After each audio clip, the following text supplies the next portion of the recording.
My name is Valentina. I am 31. I am a creative director at a luxury fashion house. I wake up early before the city stirs. I lie in bed for a long time. The room is quiet. I listen to nothing. Sometimes I feel like I am waiting for something, but I do not know what. I shower and dress carefully. Black blazer, crisp white shirt, tight trousers. Shoes silent on polished floors. Hair tied in a precise knot. Face calm. Inside I feel hollow, but no one sees that. The driver waits. The car glides through Paris streets, rain streaking the windows. Everyone rushes past. I remain still. At the studio, the lights are bright, the fabric soft and perfect. Hands move with skill. Scissors cut clean lines. Seamstresses whisper, but I hardly notice. I walk slowly among them, checking folds, collars, hems. I give short instructions. They listen. I listen to the hum of sewing machines. Nothing reaches me. I first saw them on a day like this. Leon, tall, with soft brown eyes, calm, precise in his gestures. Bianca, his wife, laughing lightly at something small, brushing a strand of hair behind her ear. I was drawn to them immediately, not in a way that made me want to touch them, but to observe, to witness something I had forgotten existed. They moved together as if the world held them in its palm. He would glance at her and his eyes soften. She would tilt her head at him, subtle, tender. I did not know such quiet love existed until that day. I watched them often, discreetly, studying their ease, their comfort. Each gesture between them made my chest ache with a strange emptiness I could not name. I could feel life moving in them while I floated outside my own. I began to notice small things. How Leon adjusted her coat before she walked into the rain. How she left him little notes tucked inside dresses. Notes I never read but sometimes caught glimpses of as she handed a gown to the model.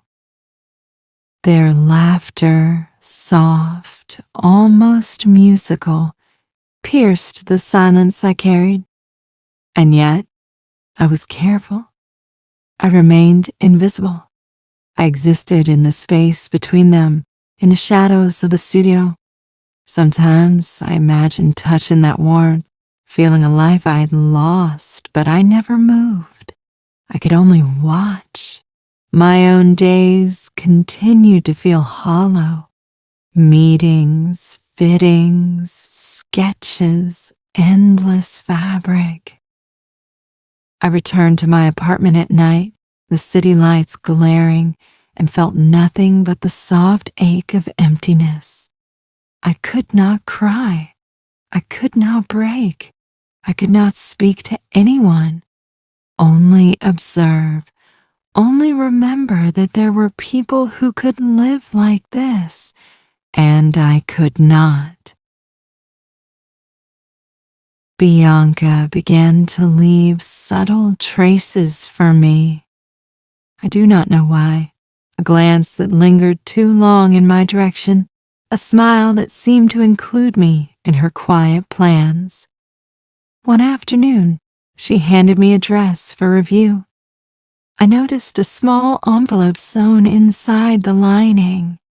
My fingers trembled as I found it.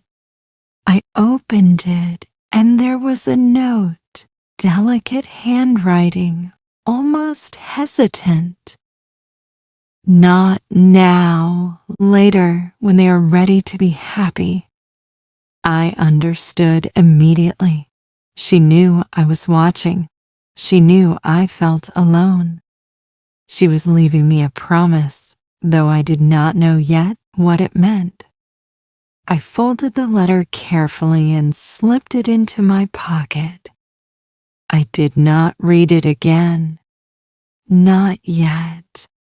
The world continued, and I continued to watch. Leon did not know. Bianca did not speak of it. Only I carried the weight of that quiet trust. Days passed. The rain came and went. Fashion weeks arrived. The studios buzzed with energy. Models walked. Photographers clicked. Designers shouted soft commands. Yet my life remained unchanged. I observed Leon and Bianca preparing a show. He adjusted her cuff. She laughed at a minor mistake, soft and patient. I remembered the note. I remembered the words. I remembered the ache of longing inside my chest. I did not understand it. I did not allow myself to understand it. I merely existed. Their love was beautiful. Mine was silent, hidden, and growing. I began to feel something I had not felt in years. Hope. Quiet, tentative hope. I wondered if the promise inside the letter meant that someday, somehow, I might belong to life again. But for now, I could only wait, invisible, silent, longing. The rain continued outside. The hum of sewing machines filled the studio. I sat alone at my desk, fingers resting on sketches, heart resting nowhere. And I waited. The day Bianca died came quietly. I did not see it at first. I was at the studio adjusting a sketch when a call arrived. Leon's voice was low, restrained, almost mechanical. She's gone. The words felt like fabric being ripped from my chest. I did not cry. I only felt the emptiness grow, spreading, consuming the corners of my mind I had tried to keep intact. I went to the hospital. The room smelled of antiseptic and rain. Machines were silent now. She lay there peaceful, like she was merely sleeping. Leon sat beside her, hand resting lightly on hers, his thumb brushing over the ring he still wore. I watched from the doorway, afraid to move, afraid that if I did, the moment would shatter. He did not notice me. He could not. I could only stand and feel the silence of her absence, the weight of grief pressing down on the walls, on the floor, on the space between us all. Days turned into weeks. I saw Leon leave the hospital, his shoulders hunched, his movements careful and slow. I followed him discreetly sometimes, unsure why, needing to be near him yet afraid of what that meant. He returned to the studio eventually, but everything had changed. Bianca's laughter, her light touch, her quiet presence gone. The studio felt hollow now, even with all the noise of machines, the chatter of assistants, the shuffle of designers and models. Leon walked among them, silent, polite, professional. but a part of him had left with her.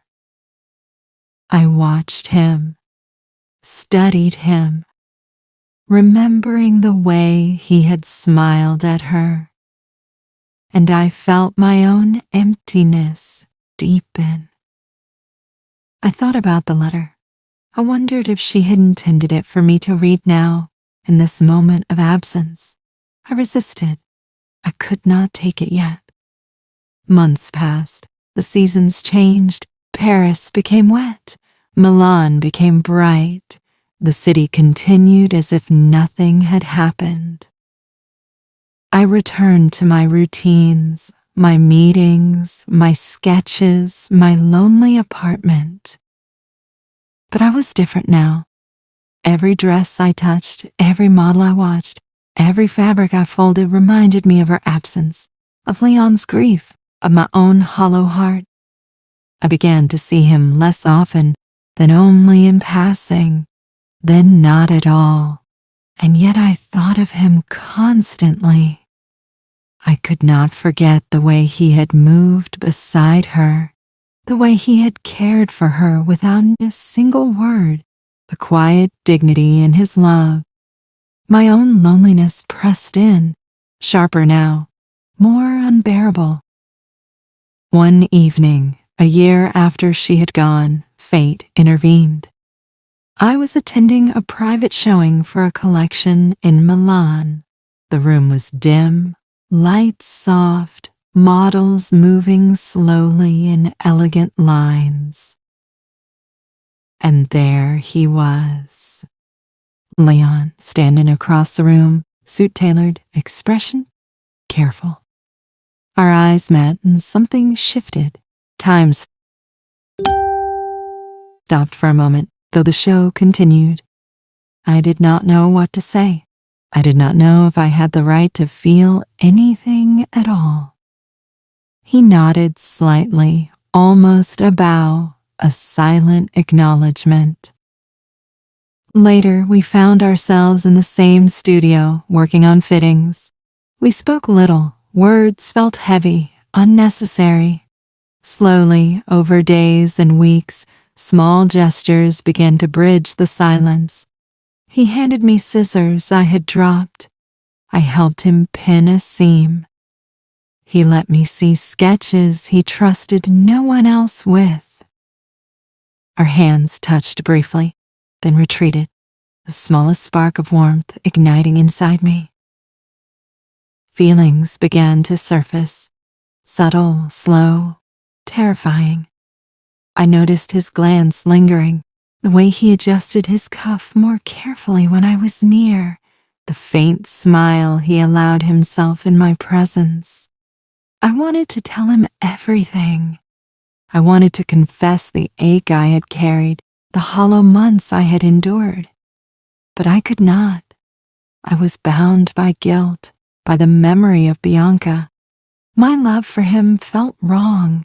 I could not betray her, even in my heart.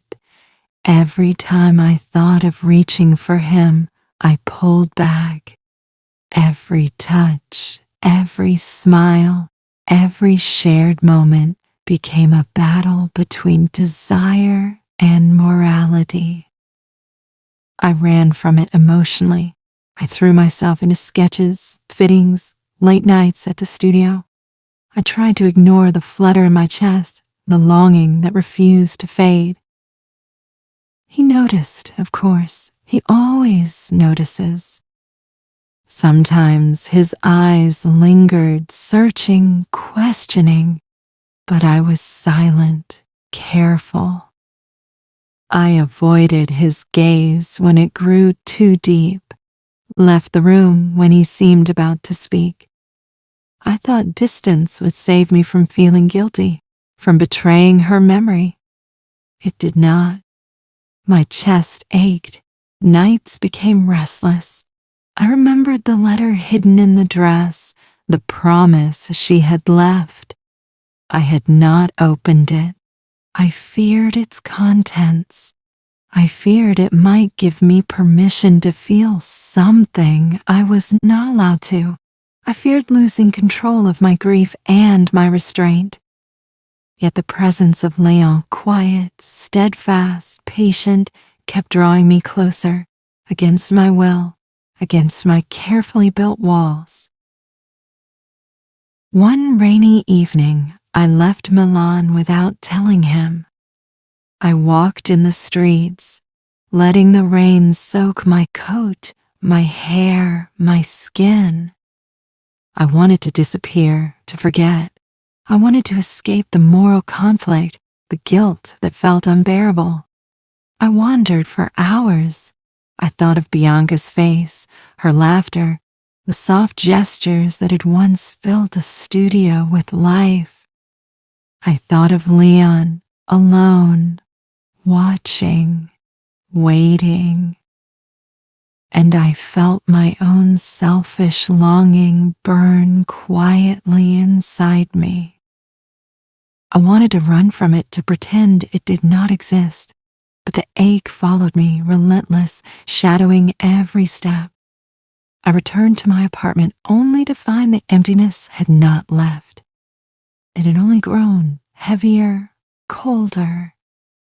I thought of the letter again, and a small, trembling part of me wondered if she had meant for him to be loved again, even if it was not by her. But I could not face that yet. I only knew the pain of absence, the weight of love denied, the cruel ache of silent longing. Weeks passed. Leon reached out eventually, as if guided by fate itself. I did not respond immediately. I could not. I feared that any step toward him was a betrayal of memory, of respect, of the quiet promise of a life once shared. Yet the threads of connection pulled me ineluctably closer. Each encounter, small and careful, became a battlefield of emotion, guilt, desire, fear, hope. I wanted to reach for him, to speak, to let him know he was not alone. But I could not. And in that silence, in that careful restraint, we were caught between two worlds, one of the past, sacred and untouchable, and one of the present, aching and alive.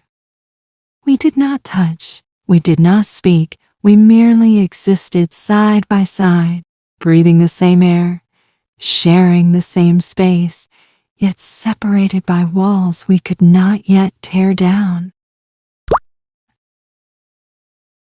The rain returned, soft, insistent, relentless, as if the city itself understood our quiet torment. I watched him across the studio one evening, adjusting a hem, his movements careful, precise, unaware that I was watching. I remembered the letter again. I remembered her words. Not now, later, when they are ready to be happy. I did not know if that time had come. I did not know if we were allowed to feel what we were beginning to feel. All I knew was the ache in my chest, the hollow emptiness that had followed me for years, and the quiet hope that maybe, just maybe, it was time to allow something new. But fear held me back. I ran again, emotionally, retreating into solitude, into work, into the hollow spaces that had always been my refuge. And in that running, in that avoidance, the tension between us grew, unresolved, heavy, aching, almost unbearable, leaving us both standing on the edge of something neither of us yet dared to name. I did not expect him to find me. I had hidden in Milan, walking streets alone, avoiding the studio, avoiding him. Yet here he was, standing in front of the small cafe where I had taken refuge, rain dripping from the brim of his coat, eyes steady, patient, full of quiet concern. I wanted to turn away. I wanted to tell him it was wrong, that we could not be here, that love could not exist in the shadow of her absence. But I did not move. I only stared. He took a small step closer. His voice, when he spoke, was soft, careful, deliberate. "Valentina, I need to know if you're willing to talk." I nodded, though my throat was tight, my heart hammering with a fear I could not name. We sat in silence for a long while, the rain pattering against the glass, mixing with the muted hum of the city. Words were unnecessary. The air between us carried more meaning than any sentence could. I finally spoke. My voice was low, almost a whisper. I feel guilty." He did not reply immediately. He simply looked at me, the quiet weight of understanding in his eyes. I continued, "I should not feel. I should not want. Not after her. I cannot. My words trailed into silence. He reached across the table, hand brushing mine lightly, an electric but gentle touch. "Valentina," he said softly, "she wanted you to be happy. She knew I would need someone who understands me, who can share my life slowly, quietly." I shook my head, tears forming, though I tried to swallow them back. "It feels wrong," I whispered. "It feels like betrayal." He leaned closer, eyes never leaving mine. "It's not betrayal," he said firmly. "She left me a letter for you. She knew. She trusted you with this." He handed me the dress. I had not seen it in months. The fabric smelled faintly of Bianca's perfume, soft, lingering. I hesitated, fingers trembling, then unzipped the lining and found the envelope sewn carefully inside. My hands shook as I pulled it free. I opened it slowly, almost afraid of what I would find. The handwriting was delicate, precise, gentle. The words were simple. "Valentina, I know you see what I see. I know you understand. Do not wait too long. Do not deny yourself life, love, or happiness. I trust you to care for him as I have, and when the time is right, he is yours to hold. Not now, not yet, but when you are ready, you are allowed. Love does not end. It transforms." I read it twice, then 3 times, letting the words sink in. My chest tightened, then loosened, a strange release I had not felt in years. I looked up at Leon. He was watching me carefully, quietly, giving me space. The guilt that had weighed me down for months began to lift. I realized she had not taken love from anyone. She had given it. She had left permission. And in that gift, I found release. Tears flowed freely now, unbidden, washing through years of restraint, loneliness, and fear. He reached for my hand again. This time I did not pull away. Our fingers intertwined, light, tentative, yet filled with the promise of something new. We did not speak for a long time. Words felt unnecessary. The rain continued, soft, relentless, but inside me, for the first time in years, I felt quiet warmth, a gentle peace.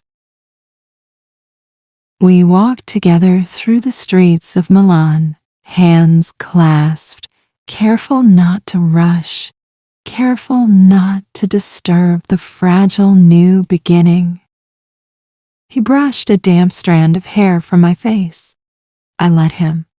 I leaned slightly toward him, feeling the steady rhythm of his heartbeat through our joined hands. No words were needed. The city moved around us, oblivious, indifferent, yet perfect in its silence. Each step we took felt like a small reclaiming of life, a slow stitch of something tender, something resilient. The hollow emptiness that had defined me for so long had been replaced, not with overwhelming joy, but with calm, quiet healing. The kind that seeps slowly, like rain soaking into stone. I thought of Bianca often as we walked.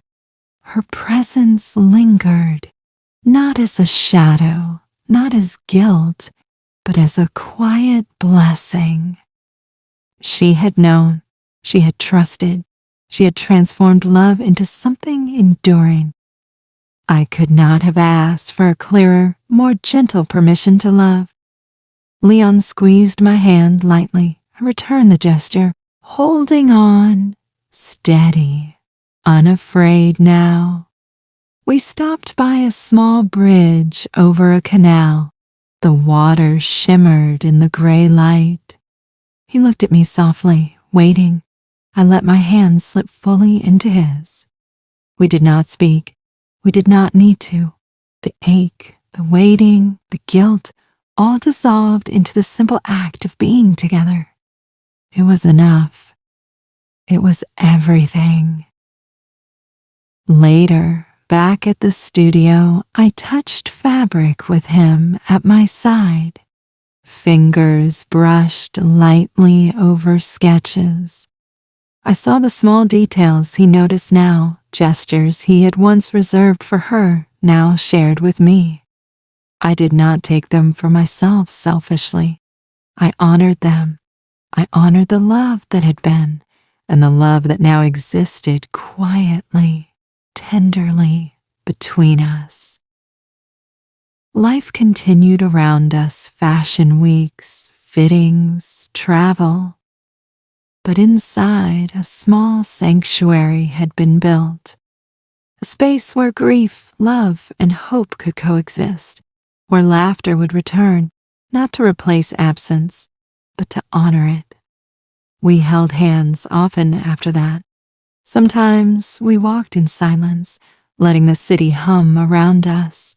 Sometimes we simply sat, fingers entwined, listening to the quiet. I did not rush. He did not rush. We were careful, patient, learning the contours of our hearts anew. I realized love does not always arrive with fireworks. Sometimes it comes slowly, quietly, through gestures, through patience, through the understanding that it is never stolen. It is given, transformed, reshaped into something enduring. One evening, standing on the terrace of the studio, rain falling softly, I looked at Leon and saw a life I had thought impossible. I saw warmth where there had been emptiness. I saw hope where there had been grief. I remembered the letter, the promise, the trust that had carried me through months of fear and self-denial. And I understood. Love does not end. It transforms. I squeezed his hand. He smiled, gentle, calm, unwavering. We did not speak. We did not need to. We held hands, walked slowly back inside, and let the quiet understanding of shared life, patient and tender, fill the space around us. The city continued to move. Fashion continued to flourish. And yet, in that small, still world we had carved together, love had returned, not as fire, not as noise, but as enduring, quiet, transformative life. Love does not end. It transforms. If you felt this story, support us with like and subscribe our channel for more.